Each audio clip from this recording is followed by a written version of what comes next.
शन्नो और मीदी अपने चौंचलों की वजह से सारी यूनिवर्सिटी में मशहूर हो चुके हैं। शन्नो मीदी से इसलिए इम्प्रेस हुई है क्योंकि मीदी एक सेल्फ डिपेंडेंट लड़का है, पार्ट टाइम जॉब करके और बच्चों को ट्यूशन पढ़ा के अपनी तालीम और घर के इखराजात उठाए हुए हैं। मीदी ने शन्नो को अपने चक्रों में ऐसे फंसाया हुआ है जैसे छोटे बच्चे अपनी उंगलियां दरवाजे में फंसा लेते हैं। अच्छा, शन्नो वर्दा से मिलने के बहाने बनाकर मीदी के साथ मोहब्बत के झूले ले रही है, लेकिन एक दिन शन्नो के भाई शन्नो को रंगे हाथों पक्के लेते हैं। शन्नो वर्दा का कहकर मीदी से मिलने चली जाती है, लेकिन दूसरी तरफ वर्दा शन्नो का हाल पूछने के लिए शन्नो के घर मुंह उठाकर आ जाती है। शन्नो यह बताकर बाहर जाती है, मैं तो वर्दा से मिलने के लिए बाहर जा रही हूँ, लेकिन वर्दा शन्नो को ढूंढ रही होती है।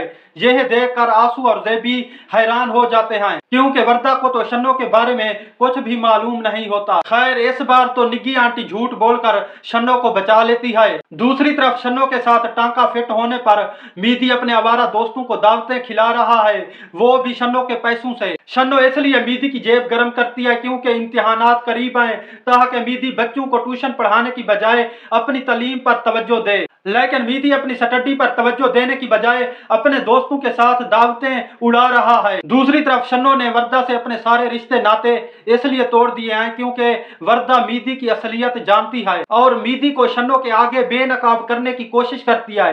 बजाय इसके शन्नो वर्दा का शुक्रिया अदा करती, उल्टा शन्नो वर्दा से दोस्ती खत्म कर देती है। हाँ भाई, जब इश्क का भूत सर पर सवार होता है तो फिर इंसान दोस्त और दोस्तियां भूल जाता है। उधर हुस्ना फुफ्फो का बेटा आला तालीम हासिल करने के बाद अपनी मां को सरप्राइज देने के चक्रों में खुद सरप्राइज का शिकार हो जाता है। घर में दाखिल होते ही शन्नो रिल्ली का शानदार थप्पड़ के साथ स्वागत करती है। रिल्ली ने बचपन में विक्की साहब की कीमती घड़ी गिराकर तोड़ दी थी, इसलिए कफारा अदा करने के लिए रिल्ली विक्की साहब के लिए यूके से कीमती घड़ी का तोहफा लाता है। दूसरी तरफ निग्गी बेगम ने अपने बुजुर्ग शोहर का दिल जीत लिया है। अब बुजुर्ग शोहर अपनी पुरानी बीवी मुन्नी बेगम को भूलकर अपनी जवान बीवी में मसरूफ हो चुका है। बुजुर्ग शोहर बीवी के सारे अज़दवाजी हकूक अदा करते हुए निग्गी को हर दूसरे दिन शॉपिंग भी करवाता है और इसी बहाने रेस्टोरेंट में साथ बैठकर ओल्ड कपल इकट्ठे सैंडविच भी खा लेता है। निग्गी बेगम की जिंदगी अभी थोड़ी आसान हो ही रही थी,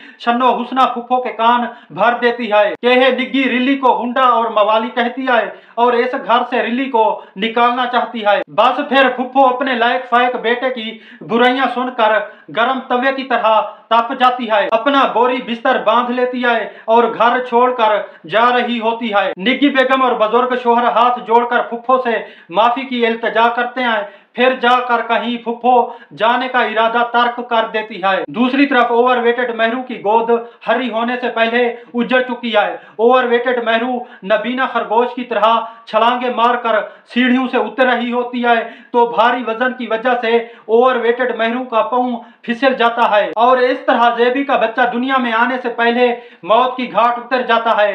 ज़ेबी बुजुर्ग बाप को अपने बेटे का कातिल करार देता है क्योंकि ज़ेबी का ख्याल है विक्की साहब की वजह से ओवरवेटेड महरू का पांव फिसला है।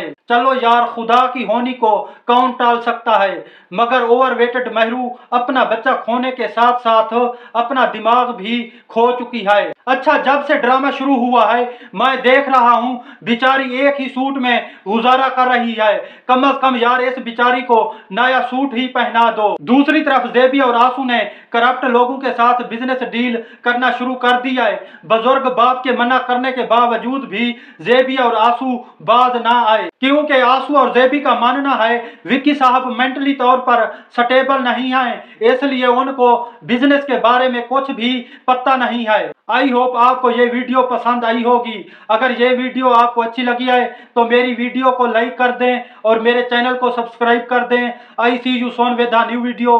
बाय।